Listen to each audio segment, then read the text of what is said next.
Okay, let's dive into a story that is honestly both heartbreaking and deeply unsettling.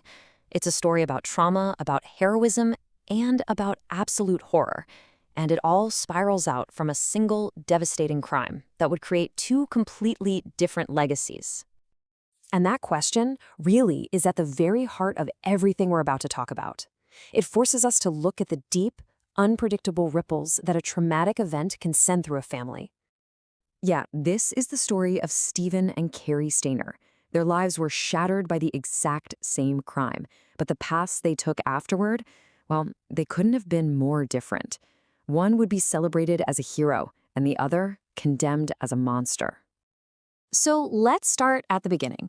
We're in Merced, California, back in 1972, with a little 7-year-old kid named Steven Stayner. It's one of those moments that looks completely harmless on the surface. A guy in a car, Irvin Murphy, is handing out church pamphlets and asks Steven if his mom might want to donate. Just a simple question, but it was a lie. And it was the start of a 7-year nightmare. And make no mistake, this was totally calculated. The driver, Parnell, wasn't some opportunist. He was a predator. He already had a conviction for child molestation from way back in 1951.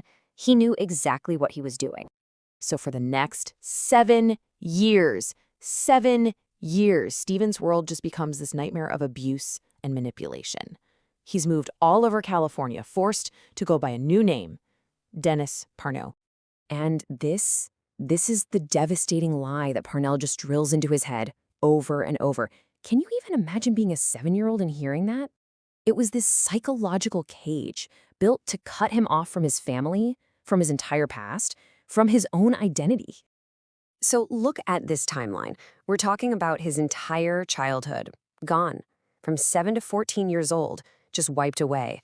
But then, in February of 1980, something changes. Parnell brings home another victim, a little 5-year-old boy. And that changed everything. But this escape? Wow. This wasn't just him trying to save his own skin. When Steven heard little Timmy White crying, he saw himself. He just couldn't let it happen again. His bravery was this incredible act of empathy. He waits for his chance and then walks and hitchhikes 40 miles with this little boy to get them both to safety. You'd think coming home would be this amazing happy ending, right? But it was so much more complicated. Steven came back as a teenager who'd been through hell. But his family, they were kind of frozen in time. They were still waiting for the 7-year-old they lost. And that gap, that disconnect, it just created this whole new kind of loneliness for him. And then, in what has to be one of the most tragic twists imaginable, the life he fought so hard to get back was just gone. After surviving 7 years of hell, he only got 9 years of freedom before he was killed in a hit and run. He was only 24. His sister really put it best. He moved forward, but he was broken. And he did try to move forward. He got married, had 2 kids, even worked with child safety groups. But underneath it all, he was carrying these deep, hidden scars that never really went away. Okay, so while all of this is happening with Steven, his heroic return and his struggles, his older brother, Cary, was sinking into this deep, quiet darkness. Now we have to shift our focus to the brother who got left behind. I mean, look at this. The contrast is just, it's absolutely night and day. Cary was 11 when his little brother disappeared. All of the family's attention, and later the whole world's attention, was on Steven. Cary felt completely invisible.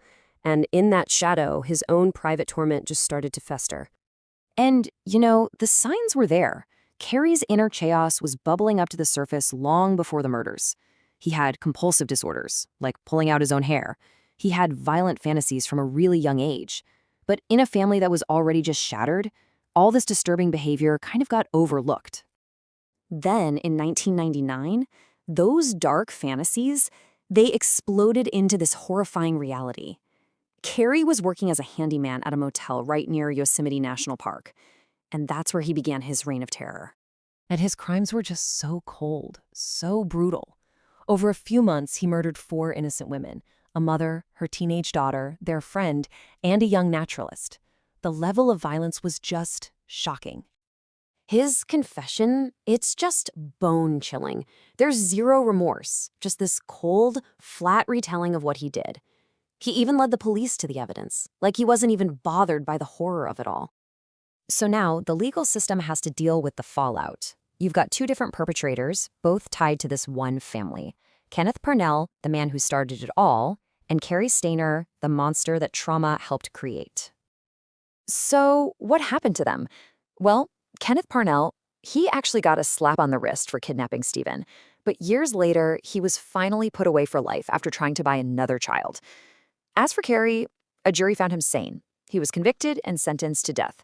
He's still on death row today. And this right here, this one detail, just says it all, doesn't it?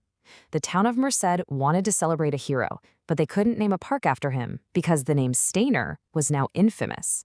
There's a statue for Steven and Timmy, but the family name itself is forever tainted by a killer. In the end, it really all comes down to this. One became a hero, the other became a monster. But both of their lives were completely defined by that one horrible day back in 1972. One responded with incredible empathy, the other with unspeakable violence. And it just leaves you with this haunting question, right? What is the true legacy of trauma? How can one single act of violence forge a hero in one soul and a monster in another, living under the very same roof? It's a terrifying question about the forces that shape us in ways we can't even begin to predict.